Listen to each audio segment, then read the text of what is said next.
Donc nous sommes Daf Samechhe de Psahim, correspondant donc au Shabbat 18 Elul. Il nous restait donc quelques lignes dans le Samech Dalet Amud Bet. On était donc arrivé les à peu près 15 dernières lignes. On avait dit Velo Hayo la Bazechin Sholaim. On avait dit que les coupes que les Kohanim tenaient pour donc se faire passer le sang depuis celui qui fait la Shechita du Pesach jusqu'au Mesbeach, ils n'avaient pas donc de support, ils étaient en pointe en bas. La Gemara a dit Tano Rabbanan, Kol HaBazechin Shebemirdash Lo Lehem Shulayim, Hoz Mebazechin Levona Shelach Mapanim Shemen Nehom Yefros Alechem. Hachamim disent donc toutes les coupes qu'il y avait dans le Beit HaMikdash, c'était des coupes pointues en bas, donc il n'y avait pas un support sur lequel elles pouvaient reposer, sauf les coupelles dans lesquelles on mettait l'Evona, c'est-à-dire donc c'était une encens qu'on mettait sur la table de l'Ehmapanim des 12 pains, que là-bas il y avait deux petites coupelles, et là-bas elles avaient un support, donc on pouvait les poser, les coupelles, elles s'appuyaient sur sa base, chacune sur sa base.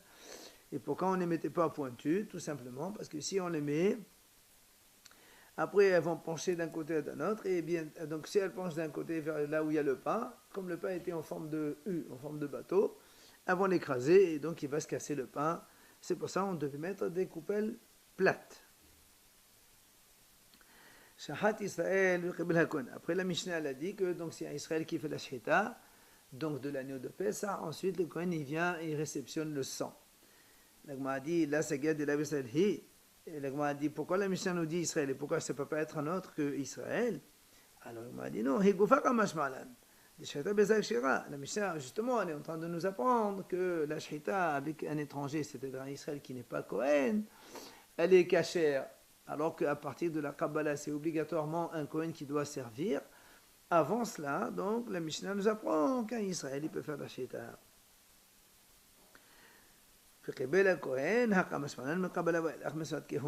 Donc, à partir donc, du moment où on réceptionne le sang, c'est donc le Kohen qui doit le faire.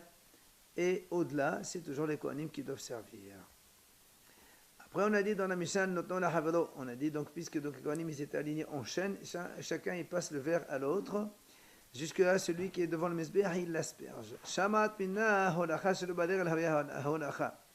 La Gemara dit donc, on apprend de là que même si on transporte le sang sans bouger les pieds, ça s'appelle quand même transporter. Alors la Gemara dit non, dit le mahunayat porta.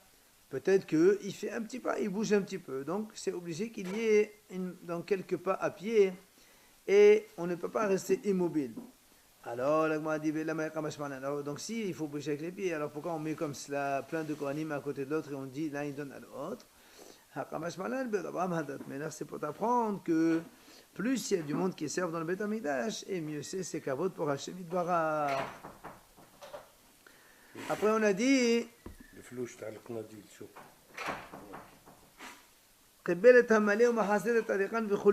on a dit donc chaque Kohen il reçoit le verre plein du Kohen voisin, il lui donne le verre vide.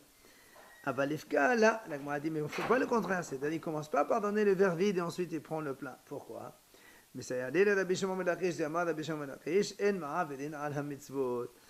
c'est comme il a dit Rabbi Shimon, quand il y a une mitzvah qui se présente, on commence par la faire. Là aussi, comme il a une mitzvah de prendre le sang pour aller l'amener pour l'asperger sur le Mesbeach, eh bien on commence d'abord par faire cette mitzvah de prendre le verre plein.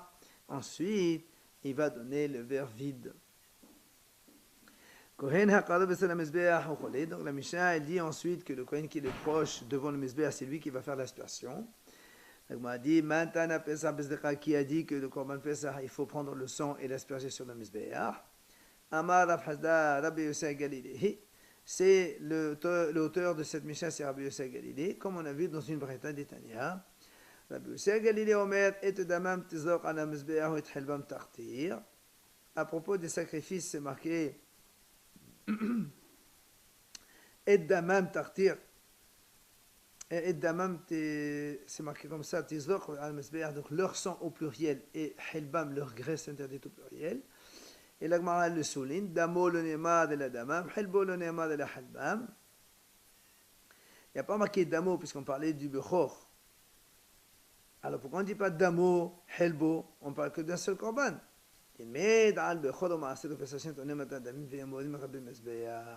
De là, on apprend donc justement que les Bechor, aussi bien que le Maaser et que le Korban Pesach, tous nécessitent donc de mettre du sang sur le Mesbéach, donc asperger le sang, et ensuite on prend les hémorim, donc les graisses interdites, et on les met donc à brûler sur le Mesbéach. Après, on a dit donc le sang, on le versait sur les yesod à Mesbéach. Là aussi, la Gemara pose une question, mais nalan de tonin yesod. Yesod, donc c'est la base sur le Mesbéach. En fait, en bas du Mesbéach, il y avait le yesod, donc c'était la première amma. Amma Rabbi Azar, Atias Vekas Veka Me'ola, il a dit on apprend cela de Korban Ola avec Zera Shava, qui était Bacha et Damam Tizrok à la Mesbéach. Comme dans le Pechor, et donc on a nous généralisé au Pesach, c'est marqué tu vas asperger sur le Mesbéach. Urtiv Hatam Vezad Rouben Ahana Konem de Damon le Mesbéach Saviv. Et à propos du Korban Ola de Parashat Tzav, c'est marqué là-bas que les Kohanim vont asperger le sang de Ola sur le Mesbéach Saviv autour. Ma Ola Te'ona Yisod, Av Pesach Nami Ta'on Yisod. De la même façon que Korban Ola, il faut mettre là-bas dans le Yisod, c'est-à-dire la base du Mesbéach. Le Pesach aussi, on le mettra là-bas. Et alors, la Gemara dit, Ola Goufa Minalan, où tu as vu que le Korban Ola, il faut cela. Amadra, il Yisod, Mesbéach Ola, Al Ma'ola Te'ona Yisod. C'est marqué clairement dans le passage qui Yisod, Mesbéach Ola. Donc de là, on a appris que Ola, il faut Mesbéach Yisod. Ensuite, dans la Mishnah, on avait dit qu'il y avait donc 3 groupes. Le premier groupe, après il sort. Le deuxième groupe, après il sort. Après il rentre dans le troisième groupe. Il y a stakat sur la vichoulé. Et la Gemara nous dit, Tana, hi nechlet kat asanit. C'est-à-dire le troisième groupe s'appelle le groupe des paresseux. Alors la Gemara dit, mais vihalasagi de la vaché. Puisque la Torah a dit qu'il faut 3 groupes, il faut bien qu'il y ait un troisième. Mais qu'est-ce que tu veux qu'il fasse? Alors la Gemara répond, malgré tout, ben, il devait faire partie des 2 premiers et pas le troisième. Kedetania, comme on a vu dans une braïta, c'est marqué. Rabbi Omer. Rabbi dit, le monde ne peut pas survivre sans parfumeur, ni sans tanneur. Non, c'est que le parfumeur, évidemment, ils font des parfums, ils sont très bons. Et le boursier, le tanneur, au contraire, ça sent très mauvais. Mais comme on est obligé d'avoir les deux, heureux celui qui est parfumeur et malheureux celui qui est donc tanneur. Donc même s'il faut de tout, ben, la chance de celui qui est parfumeur évidemment. Et Rabbi continue. Et donc il n'est pas possible donc, que le monde sans garçon et sans fille. Heureux celui qui a ses enfants qui sont des garçons, et malheureux celui qui a des enfants qui sont que des filles. Donc, parenthèse fermée. Alors, on a dit au Choulé, dans la Mishnah, on a dit donc la même chose. Comme on faisait le Korban Pesach, le 14 Nissan l'après-midi, quand c'est en semaine, on faisait exactement la même chose quand c'est le Shabbat. Seulement, la Mishnah continue à dire que le Shabbat, les Kohanim faisaient le ménage dans le Beth HaMikdash, Shelo Betzon Hachamim. Donc, contre le gré de nos sages. Alors, la Gemara dit Shelo Betzon Mal. Contre le gré de qui? C'est qui ces Hachamim qui ne sont pas d'accord avec? Amar Rav Hasda, Shelo Betzon Rabbi Eliezer. Et c'est donc c'est Rabbi Eliezer qui lui dit qu'on n'a pas le droit donc de faire le ménage dans le Beth HaMikdash. Pourquoi? Parce que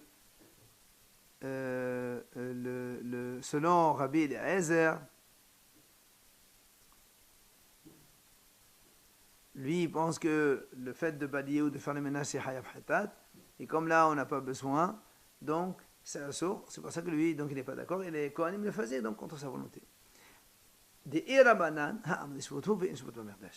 mais les Hachamim par contre eux, qui sont contre Rabbi Eliezer, eux ici ils disent que non, que le fait de balayer c'est Shvut, c'est seulement une interdiction des Hachamim, et or, dans le Beth HaMikdash, il n'y avait pas d'interdiction des Hachamim, donc c'est pour ça que les Kohanim qui faisaient le ménage dans le Beth HaMikdash, eh bien ils le faisaient avec l'accord des Hachamim, cela, et ce n'est seulement que contre Rabbi Eliezer.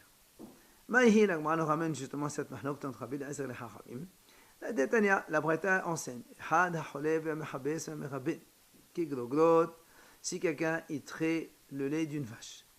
Ou bien, un mégaben, il fait du fromage, ou je ne sais pas ce qu'il fait du lait. Comme donc le volume d'une grosse guérette, c'est-à-dire une figue sèche, c'est ça le hiyou de Shabbat. Donc la Braïta dans la suite a dit Hayab Hatat, Shabbat. Et la Braïta continue. Évidemment, quand il est fait involontairement, la Braïta continue que si quelqu'un y balaye, ou merabed, c'est-à-dire il jette un peu d'eau quand il y a trop de sable et de poussière, il met de l'eau pour qu'il n'y ait pas de poussière, tout ça Shabbat. Ou encore halodé halod des vaches, celui qui enlève les pains de miel de la ruche, donc de leur source. Tout ça, si quelqu'un les fait Shabbat, béchorir de façon volontaire, il est hayab hatat. Si maintenant hésite biyom tov, s'il a fait ça yom tov exprès, l'oket ha'abaim, selon Rabbi Eliezer, il prend 39 coups. C'est là où on voit que selon Rabbi Eliezer, celui qui balaye, il est hayab. Par contre, Chachamim omrim, ehadze ve'ehadze eno lam shum shevut. Chachamim disent non, ici, il n'y a pas d'interdiction de la Torah, c'est uniquement l'interdiction de Chachamim. Et quand on est au Beth Amikdash, il n'y a pas de shvut.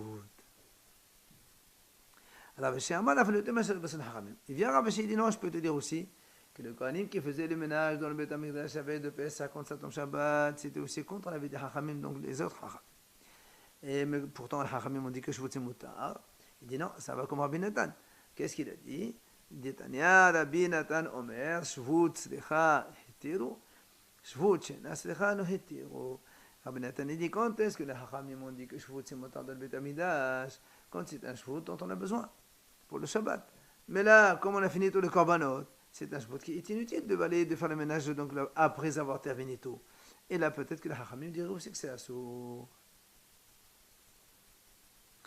Rabbi Yehuda Omer, Kosaya Memale Vechole. Après, dans la Mishnah, on a vu une phrase que Rabbi Yehuda dit il remplissait un verre du sang du parterre et il le aspergeait sur le Mizbeach. Tania, Olagmara nous explique ce que c'est ça. Hein? Rabbi Yehuda Omer, Kosaya Memale Medamat Aruvot. Un Kohen, il remplissait un verre, donc du sang, du mélange de tous les sangs, puisque tous les années qu'on fait la Sheta dans la cour du Beth Amikdash, il y a plein de sang de partout. Il vient un Kohen, il prend un verre, il l'asperge sur le Mizbeach. Pourquoi? Il dit,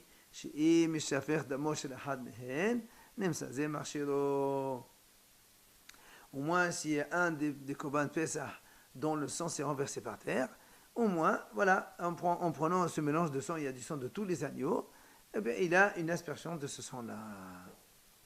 Ah, là, moi, posé une question. Comment tu dis qu'on peut verser du sang s'il n'a pas été réceptionné dans un ustensile? S'il a été versé directement de l'animal vers le sol, on ne peut pas asperger. Alors, moi, dit, d'où tu sais qu'il a été spécialement dans un récipient? Et la Chacham dit, je mets le trabil bakel. Justement, Chachamim nous ont dit, peut-être, toi tu dis qu'on prend un verre du sang de par terre, mais peut-être qu'il n'a pas été réceptionné dans un ustensile, dans les coupes, et alors on ne peut pas les mettre sur le Mizbeach. Alors, Amalem, justement, moi je parle seulement que dans la mesure où le sang il a été réceptionné dans un kil, après il a été renversé. Alors, le m'a dit, d'où tu sais que tout le sang qu'il y a dans le Beth Amikdash, c'est sûr que ça a été renversé d'un kil et non pas directement du coup de l'animal. Il dit, Kohanim zdezinin. Parce que tout simplement, les Kohanim, ils sont zélés dans le service, et il faut bien leur service. Ah, là, m'a dit, alors si tu me dis qu'ils sont zdezinin, alors pourquoi ça se renverse? S'ils font attention, c'est qu'ils travaillent bien, alors ça ne doit pas se renverser. Alors là, m'a répondu, et comme ils sont justement scellés, ils veulent faire vite, c'est là où ça peut se renverser. Alors Gmal revient, même si tu dis que dans le sang du parterre, il y a donc du sang qui a coulé à partir, donc c'est renversé à partir d'un verre, et pourtant, mais dans le sang du parterre, il y a aussi le sang qui a fini de couler après la shita, ce qu'on appelle damatamsit, celui qui coule vers la fin, et celui-là, on ne peut pas le mettre sur le Mizbeach. La répond, Rabbi Yehuda l'Etamedama, damatamsit dame al Yahud detania, damatamsit be ashara, Rabbi Yehuda omed be hekaret.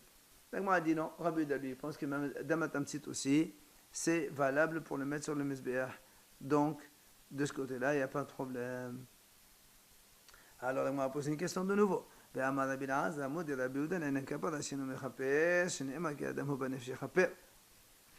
on dit comment tu dis que selon Rabbi Yehuda, que le Dam Tamsit, on peut l'asperger sur le Mizbeach.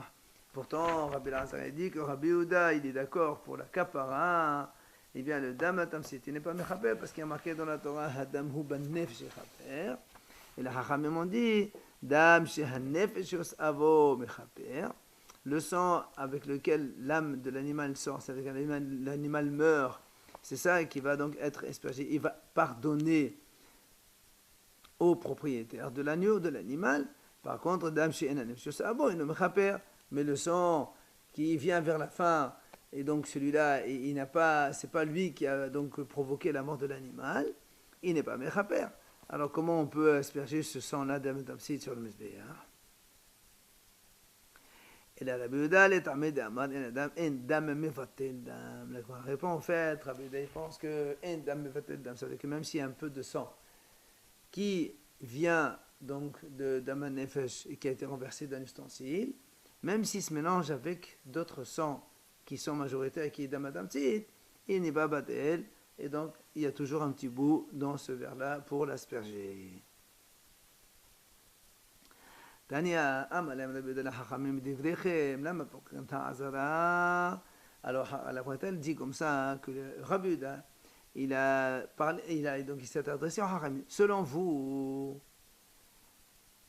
puisque vous dites qu'on n'a pas besoin de prendre un verre, alors pourquoi justement, pourquoi on bouche les canaux d'évacuation de la cour du Beth Amikdash quand on fait le Korban Pessah? Normalement, on aurait dû laisser ouvrir l'évacuation, comme ça, au fur et à mesure qu'on tue les agneaux et que le sang se déverse, eh ben, il va être évacué et il n'y aura pas de sang dans la cour du Beth Amikdash. Pourquoi on fait en sorte que justement ça se remplit de sang? Donc, n'est-ce pas que lui, la raison, c'est justement pour prendre un verre? Amadou, Hacham, ils ont dit non, c'est pas pour ça. Hacham, ils disent non. Ils disent à Rabbi Yehuda, c'est parce que c'est un mérite de montrer que les Kohanim, ils plongent jusqu'au genou dans le sang. Ils servent, même s'ils sont dans le sang, donc c'est un Sheva comme quoi ils servent à Sheva dans toutes les situations. Ah, la Gemara dit Bihaka Hayis. Pourtant, il y a une Hatzitza, puisque les Kohanim doivent servir dans le Beth Amikdash pieds nus. Et donc, s'il y a du sang par terre, donc le sang va séparer entre eux, leurs pieds et le sol. La Gemara répond La Huv Enohates. Comme le sang, il est liquide, il est humide, donc il n'est pas dur, c'est pour ça donc ça ne s'appelle pas Hatzitza. Comme on a vu d'ailleurs, qui est détenu dans une braïta, c'est marqué le sang, l'encre, le lait et le miel. Quand ils sont secs, c'est là où il y a Hatzitza. La Hayin et Hatzitza. Mais quand ils sont donc liquides, dans ces cas-là, il n'y a pas de Hatzitza. Et comme ici, bien sûr, il y a beaucoup de sang donc liquide, c'est pour ça que il n'y a pas de Hatzitza entre le pied des Kohanim et le sol du Beth Amikdash. Alors, on va continuer à poser une question. Et voilà que, puisque tu dis que les Kohanim ils servent, alors ils sont leurs genoux donc plongés dans le sang, donc automatiquement leurs tuniques, elles sont salies avec du sang. Et Betania, et la Braïta dit, et pourtant la Braïta dit que si un Kohen il sert, et quand il sert, il a ses habits qui sont sales, ben le service il est pas saoul. Donc qu'est-ce que tu vas me dire? Tu vas me dire que peut-être qu'ils soulèvent un peu leur tunique, comme ça elle ne se salit pas avec du sang, jusqu'à la taille des genoux. On m'a dit non, c'est pas possible. Pourquoi? C'est marqué dans la Torah Middovad, il faut que la tunique elle soit exactement à la mesure du Kohen. Donc, Middo qui Middato, exactement à sa taille. Shelo Yarsad Velo Yotir. Ni il diminue, ni soit un peu plus longue, ni plus courte, ni plus longue. Donc il ne peut pas la soulever.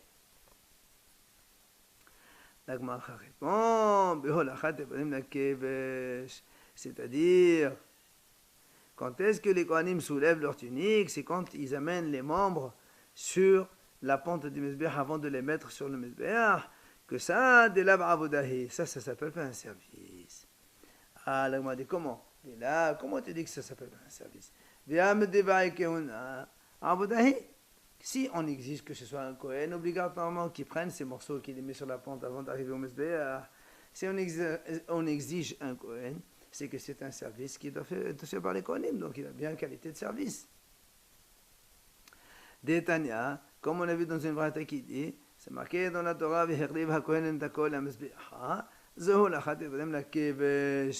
tu vois bien que ça s'appelle aussi un service. Comment tu dis que les Kohanim peuvent faire cela en soulevant leur tunique?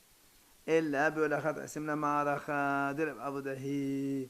Gemara dit en vérité, il s'agit ici quand est-ce que les Kohanim soulèvent leur tunique? C'est quand ils amènent le bois vers le Mesbéach pour donc faire du feu, que ça, mais ce n'est pas un avoda. Alors la Gemara dit très bien, quand ils amènent le bois, ils soulèvent, ils ne vont pas se salir. Mais pourtant, mais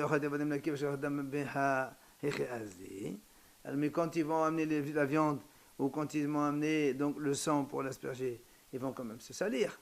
Alors comment ils peuvent se salir alors que si on a les abyssales, eh bien la avoda est psoula, hein?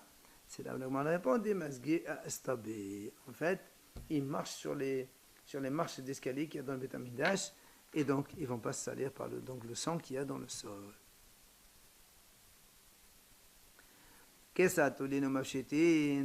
On a dit après, comment on fait? Eh bien, on suspend l'agneau, on dépaisse, on enlève la peau. La Mishnah dit après, on déchire, donc on coupe au milieu. On enlève la graisse interdite. Mais après, on les met dans un ustensile pour les mettre, justement, ces graisses interdites-là, pour les amener sur le Mesbéach et les sacrifier. La Gemara dit, comment tu dis qu'il les met dans les récipients pour ensuite aller les amener sur le Mesbéach? C'est pas lui qui le fait, ça c'est un Israël qui fait le dépeçage de l'animal et le découpage. C'est pour ça que m'a dit, c'est pas lui qui va les mettre, mais c'est pour qu'ils viennent à notre Kohen, il les amène sur le Mesbéach, donc c'est pas du tout un problème. Après on a dit que chaque groupe, quand il a fini son korban, il sort, Tana, il dit en fait chacun quand il a fini son korban, il le met dans la peau, il le enveloppe dans la peau de l'animal, et après il le met donc sur son épaule en arrière, et il sort. Rav Alish il a dit, c'est un petit peu la manière des Bédouins de transporter leur chargement de cette façon. Hadan alert Tamid Nishhat, on a donc terminé le Perek, 5e Perek Tamid Nishhat, on va à la nouvelle Mishnah et nouveau Perek Elo Devarim. La Mishnah dit Elo Devarim Bapesach Dohinet Shabbat. Voilà les choses qui repoussent Shabbat concernant le Korban Pesach. C'est-à-dire que si le 14 Nissan ça tombe à Shabbat, eh bien, on fait tout ce qui concerne le Korban Pesach, même si ça s'appelle, on transgresse le Shabbat, c'est pas grave. C'est quoi, hein? Un shchitato, c'est-à-dire donc on égorge l'agneau de Pesach, Shabbat, même si c'est le 14 Nissan, c'est un Shabbat, on fait la shchita comme alors que normalement la shchita c'est interdit. Au zdekat damo, on asperge le sang aussi. Au mehui kravav, nettoyer les intestins. Behartarat halavav, et on sacrifie les graisses interdites. Tout ça, quand le 14 Nissan est en Shabbat, on les fait quand même. Avalme, c'est liyato. Le fait de griller l'agneau, parce que quand on a fini de sacrifier le Korban Pesach, il faut le prendre, le faire griller pour le manger le soir. Le faire griller, ça ne repousse pas Shabbat. Adahat krava, laver les entrailles, là aussi, enan de Shabbat. La Mishnah continue, Hadkabato, si l'animal n'arrive pas à marcher, on n'a pas le droit de le porter sur les épaules. Non plus, on n'a pas le droit de l'amener en dehors de 1 km en dehors de la ville. Si l'agneau il a une verrue, on n'a pas le droit non plus de la couper le Shabbat avec les dents, avec chinouille. Tout ça, en dohin de Shabbat. Il vient Rabbi Eliezer, il vient Rabbi Eliezer, il dit non, tout ça, ça repousse le Shabbat. C'est-à-dire aussi bien le griller, le monter sur les épaules, l'amener en dehors des kilomètres, tout ça, ça repousse le Shabbat. Pourquoi? Amar Rabbi Eliezer va nous dire non. Rabbi Eliezer dit, moi je fais un raisonnement kal vachomer. Comment? Ma im shechita. Et le Shem Meshum Shavud, lui est Shabbat. Si déjà la Shechita, qui est un des 39 travaux de la Torah, donc c'est une interdiction de la Torah. Pourtant, quand c'est Shabbat, on l'a fait quand même. Cela, toutes ces choses qu'on a citées, qui ne sont pas du tout interdites de la Torah, donc le fait de l'amener en dehors des kilomètres, de monter sur les épaules, couper une virage chez nous, et tout ça, c'est des rachamim. A fortiori que ça repousse le Shabbat pour le Korban Pessah. Il vient, il lui répond, Amal et Rabbi Yoshua. Rabbi Yoshua dit non, voilà une preuve. Yom Tov Yochiaché, Tobom Shom Lachava, Tobom Shom Shevut. Regarde Yom Tov. Les Hachamim nous ont permis de faire certaines choses de la Torah et nous interdisent des choses des Hachamim. Notamment, par exemple, on a le droit de faire cuire pour les besoins de Yom Tov, mais par contre, si c'est quelque chose en dehors des kilomètres, on n'a pas le droit de l'importer. Donc tu vois bien que ça existe des cas où on permet des choses interdites de la Torah et on ne permet pas des choses interdites des Hachamim. Amalé Rabbi Eliezer, il vient Rabbi Eliezer lui réplique, il dit, c'est quoi Yoshua? Comme ça tu apportes une preuve. Malé Eliezer, de mitzvah. Quel rapport Yom Tov, Sirchut? C'est facultatif, c'est normal qu'on t'interdit de faire des shvutim. Mais ici, il s'agit de mitzvah. On est en train de faire Korban Pessah. Donc, pas de problème. Tout ça, ça repose le Shabbat. Et il vient Rabbi Akiva, il lui répond. Il lui dit, Haza Atoriyah. Il dit, d'après toi, parce que c'est une mitzvah, voilà la mitzvah de Haza'a. Si quelqu'un, il a été tombé par donc, une impureté de mort, et après il est donc resté, donc il est devenu 7 jours impur. Et nous on sait que pour se purifier, il doit faire une aspersion des eaux de la vache rousse, le 3e jour et le 7e jour. Imaginons que le 7e jour, ça tombe à Shabbat. Et donc, normalement, il doit se faire asperger le 7e jour pour pouvoir manger le Pessah le soir. Et bien, pourtant, Haza'a Tochaché, Mishum Ezavé, Mishum Shevot, et Nadrat Shabbat. Tu vois bien que Haza'a, c'est vrai que c'est un shvut, rien du tout. C'est une mitzvah, puisque ça va lui permettre de manger le Korban Pessah, et pourtant, on ne la fait pas quand même. C'est la sorte de la faire Shabbat. Amalon Rabbi Eliezer, alors vient Rabbi Eliezer et dit, mais justement, vers Aléanidan, justement, moi, je vais te dire, te prouver que la Haza'a, elle est permise. La même chose que j'ai fait mon Kal Vachomer. Uma im shehet Hashem mishum melacha doha et Shabbat. Doha et Shabbat. Haza'a Hashem mishum Shabbat, desh doha et Shabbat. Alors Rabbi Eliezer dit, si déjà la shita qui est un des 39 travaux interdits, qui est interdit de la Torah, on le permet de faire Shabbat. La Haza'a, l'aspersion qui est uniquement domaine ptakin, donc c'est une interdiction de Hachamim, a fortiori qu'on a le droit de faire Shabbat. Amal, Rabbi Akiva ou Hilouf. Rabbi Akiva dit non, moi je peux te dire le contraire. Ma imaza, shemishum shivut, et droit de Shabbat. Shada shemishum lacham, shelut et het Shabbat. Rabbi Akiva dit moi je fais le contraire. Quand le Hachamim le contraire, si tu dis Haza'a qui est interdiction de Hachamim, elle n'est pas permise le Shabbat. La Shita, qui est une interdiction de la Torah, a fortiori qu'on n'a pas le droit de la faire Shabbat quand c'est 14 Nissan. Amal, Rabbi Eliezer, Akiva, Akata Meshikatu Batra B'Moado, B'Mohol B'Shabbat. Rabbi Eliezer dit Akiva, comment tu dis qu'on n'a pas le droit de faire la Shita du Korban Pessah Shabbat? C'est marqué B'Moado, on l'a déjà appris. Amalo, Rabbi, Havele Moed la Elu Kemoed la Shita. Et dans ces cas-là, puisque tu dis que il y a marqué B'Moado dans le Korban Pessah, ça c'est écrit à propos B'Moado, à propos de la Shita. Maintenant pour les autres, il n'y a pas marqué B'Moado. La Mishnah, elle conclut. Là, Rabbi Akiva, il vient Rabbi Akiva nous donne un principe. Kol melacha she'efshar la'asota me'al Shabbat ena dohat Shabbat. Sheheta she'efshar la'asota me'al Shabbat dohat Shabbat. Rabbi Akiva dit comme ça tout travail qu'il est possible de le faire avant Shabbat, avant le 14 Nissan. Celui-là, on n'aura pas le droit de le faire Shabbat, 14 Nissan. Mais la shita, qu'on ne peut pas faire la veille, parce que la shita doit être faite obligatoirement le 14 Nissan. Celle-là, ça repousse le Shabbat. Donc tout ce qui est infaisable avant le 14, on peut le faire le 14, même si c'est Shabbat. Mais tout ce qui est possible à faire avant le 14, quand c'est un Shabbat de 14, dans ces cas-là, ça ne repoussera pas le Shabbat.